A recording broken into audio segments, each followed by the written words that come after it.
Jamie Osuna used a razor blade to cut Lewis's eyes. No, this is the Mexican Joker. To cut off his what? I know I did not just hear eyes. You want to make him Fetty Wap?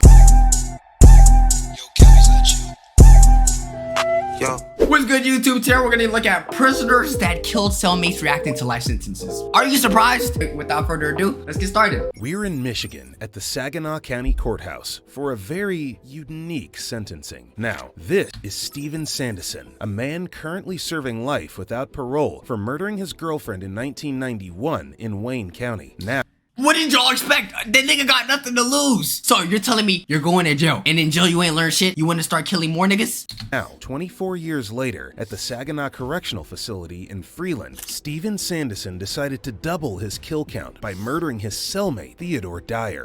I'm not gonna lie, if my cellmate looked like that, respectfully speaking, I'd want him gone too. Cellmate Theodore Dyer. Theodore Dyer was serving 25 to 50 years in prison for first-degree criminal sexual conduct on a 9-year-old girl. Now, Yup, go to hell, dude. I'm glad you're dead. Hey, chat, if anything, in my opinion, that prisoner should be freed. It's called PEMDAS. He killed someone, but he did the world a favor. He's free now. No, I'm just playing. By the way, dude, on a 9-year-old, you sicko, bro. I wouldn't even want to be placed in the cell with that dude. Now, if you're not aware, this is the worst of the worst, as it involves penetration and is the most serious sexual offense. This is what Steven Sanderson had to say about what he did. You know, since this all happened, it's kind of been, people think I'm some kind of hero, but I'm actually not. I just, did what I thought was best in the time that I was given. It's a pretty known fact that sexual offenders and child molesters have the shortest shelf life in prison. A good number of them meet their demise in the hands of their fellow prisoners. Y'all think they did that on purpose, chat? Placing them next to someone with a life sentence? Because I'm thinking about it. Shit, I would do that too. Increase their likelihood. If they aren't brutally beaten or maimed, they're going to be killed. Speaking during his plea hearing before Chief Circuit Judge Fred L. Borchardt, the 51-year-old Sanderson was polite, addressing the judge as "Sir" and explaining the reason for killing his cellmate. At Borchardt's request, Sanderson first answered questions from his attorney, James Gust, to establish a factual basis for why he pleaded guilty to second-degree murder. After answering yes to several of Gust's questions, Sanderson explained, The reason I killed him was because he was a child molester. You don't gotta say no more. I'm with you all the way. I'm not with that hairline, and I'm definitely not with you killing your girlfriend, but you got some redemption from me, buddy. So you did in fact kill him? Oh, sure. And you intended to kill him? Oh, sure, yes. Well, if it's all right, I'd like to tell you where it started. Go ahead. All right, well, he was my bunkie, and I had found out that he was in prison for child molestation. Really bad case. That gotta be like how the Lakers players found out that their teammate Magic Johnson got AIDS. I feel like that's like the same equivalency. That gotta be like when Minecrafters realized their best friend made a YouTube channel so that they could lure in kids. It's the same logic. So that night he was trying to justify why he did it, and I just told him to be quiet and he would have to leave in the morning to find a new cell. But he continued to talk about it and try to justify it, so he was a little bit bigger than me, so I got down and I hit him in his face a few times, and when he fell, I wrapped a cord around his neck and I took his life. What are you justifying? Hey man, just think about it, alright? It could have been worse. It could have been a 7-year-old. I don't understand. What words did he say for him to make it look justifiable? He described his actions as merely setting up an appointment between Theodore Dyer and God. I don't know, I just, I've been getting these emails saying that, it's not my position to judge anybody. And I want to make it quite clear that I didn't judge him. I know God is the only judge we have. I've just set the appointment up. So I don't feel bad for what I did. I feel bad for maybe his family or something. But as far as remorse towards him, no. Judge Borchardt, without further comment, sentenced Sanderson to the maximum penalty of life in prison with the possibility of parole. How do you wish? Wasn't he already serving life? What is 2 lives? You think this nigga gonna get reincarnated as a butterfly or some shit? By all means, I'm not saying, kill him, but I'm just saying, dude, that's crazy. How do you wish to plead to the second count of murder in the second degree? Guilty? Yes, sir. And doing so freely and voluntarily? Oh my God. Yes. Doing so murder in the second degree? Guilty? Yes, sir. And doing so freely and voluntarily? Yes. Doing so because you are guilty? Yes, sir. All right. Sanderson's attorney, James Gust, said the sentence Sanderson received was open to debate because, by Michigan law, Sanderson must serve his sentence for the Dyer murder consecutively to his current sentence of life without parole. Before he can even begin this sentence, he has to die and come back to life, Gust said. Hey man, chat, it can work out. The nigga could clutch up the gulag. All that needs to happen is his prisoner gotta get the reboot card, go to the truck, the van, he's good. So I think he got this, bro.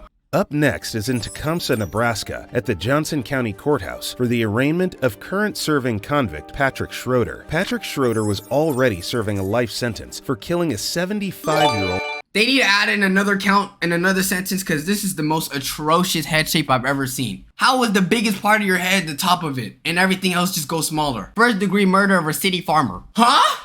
You got beef with niggas making crops? Was you mad that they ass was producing more carrots than you? I've never seen a nigga beef with farmers, bruh. Old Pawnee City farmer in 2006 over money. He repeatedly beat the farmer with a nightstick during a robbery in 2006 and dumped him, still alive, into an abandoned well. The farmer tragically died there. Now in 2017, he strangled his cellmate, Terry Berry, at the Tecumseh State Correctional Institution simply because he would not stop talking as they watched television. Terry Berry was a 22-year-old serving a 3-year sentence for forgery and assault. I'd be heated. What do you mean I'm only doing three years and you match me with a nigga doing life? That nigga got nothing to lose. But that's an ugly ass name, Terry Berry. Your family wasn't clever? Schroeder said this in an interview. Honestly, I knew as soon as they moved him in my room on April 10th that it was probably going to end up in that situation, he said. I'm doing a life sentence. I'm never getting out, and he's in here for writing some checks. There is no compatibility at all. This was disturbing in its own right, and particularly cruel, as Mr. Terry Berry had just 2 weeks left on his sentence, and Patrick Schroeder knew that. When probed by Judge Vicky Johnson, Schroeder pleaded guilty to— Oh hell no, nigga, that's some D1 hating shit, bro. What do you mean just cause I'ma taste freedom and your ass gonna be out here getting Johnsons every day? Nigga getting dick down in the goddamn locker rooms and in the bathtubs that your ass wanna go hate on me, bro? Nah, dude.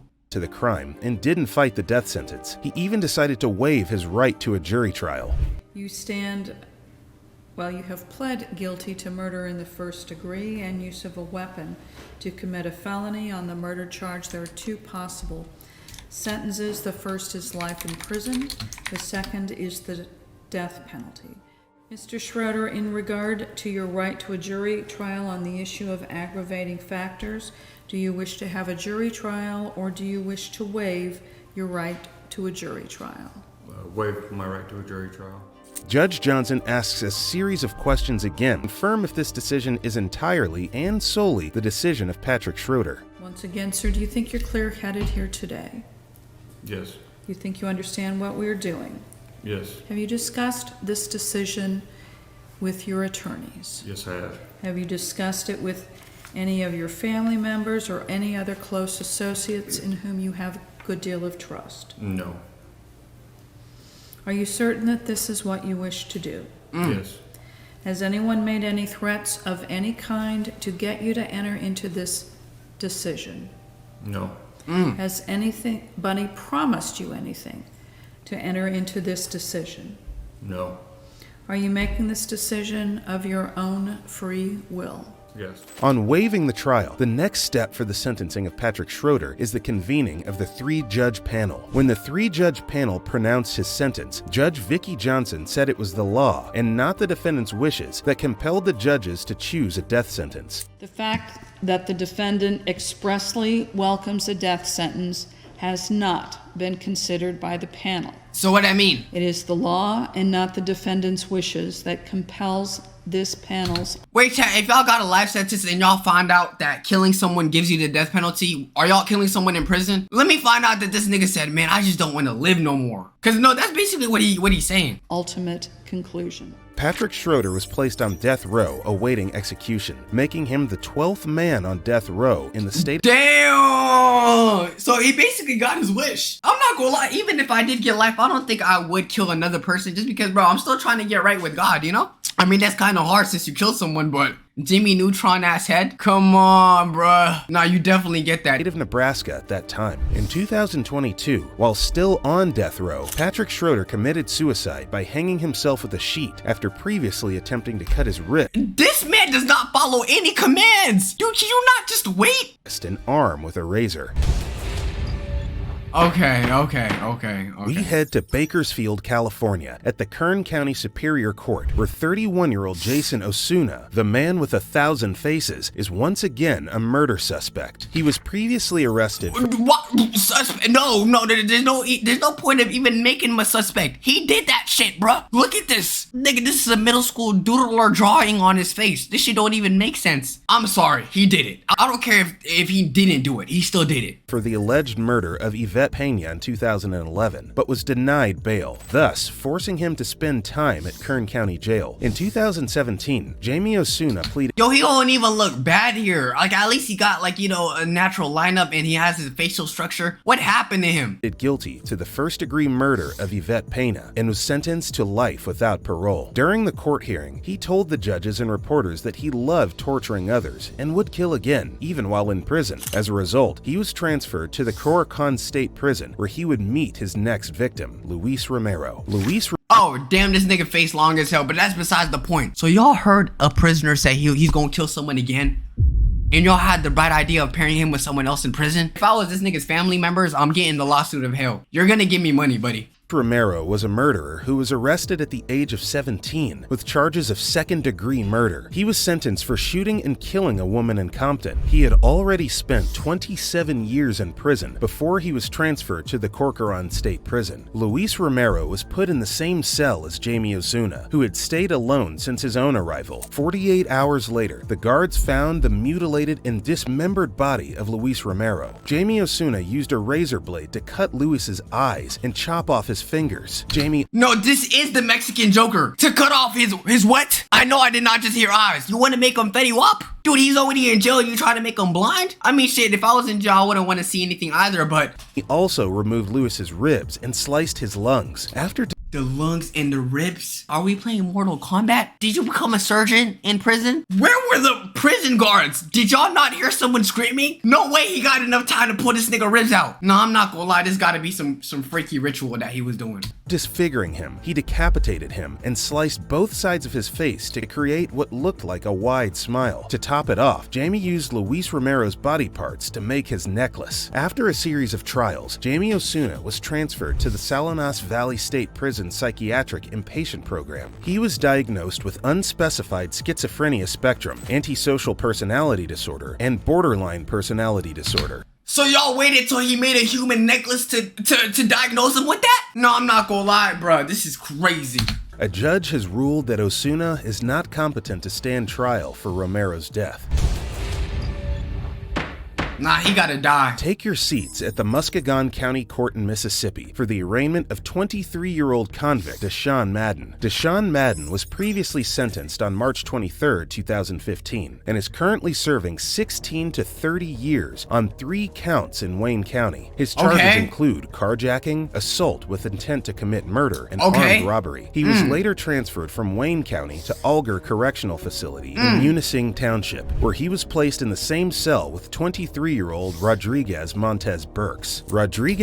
Imagine not even serving a life sentence in prison. You gon' get out and your ass want to kill someone? I guess they just don't like life. Burks was sentenced in November of 2016 to 2 to 10 years in prison on charges including fleeing from a police officer and receiving and concealing a stolen motor vehicle, amongst others. Just 2 days after Deshun Madden got transferred, Rodriguez Burks was found dead, lying face down and wrapped in blankets. About 2 hours prior to the incident, Deshun Madden had asked prison counselor Karen Prunick for a transfer to another cell. Madden also incessantly told a corrections officer that if he wasn't moved, he was going to hurt Rodriguez Burks. He did ask me if he could move that day. He told me that I'm walking with a homosexual. You killed someone because they were gay? You ended him because he was gay? Were you scared that he was going to give you the Johnson? No way you're that pressed about a nigga liking meat that you gotta kill him. I'm not into that. I don't like it. I have to move. Rodriguez Burks also made his own request to be moved from the cell, but the prison didn't pick up his requests. The whole unfortunate situation could have easily been avoided. All the prison had to do was separate them. Now, it's true that if you ask for protection, you're going to be thought of as a wimp. And if you take a ticket, it goes on your institutional record. but you don't have to kill your cellmate, and everybody knows that. Eventually, a corrections officer went into the cell later and found this. I proceeded to go down to the cell. I noticed there was a bundle of blankets on the bottom bunk. And I asked him, I said, what'd you do? He said, I told you guys to move me. I then told him to turn around and put his hands behind his back. I grabbed his arm, checked for a pulse.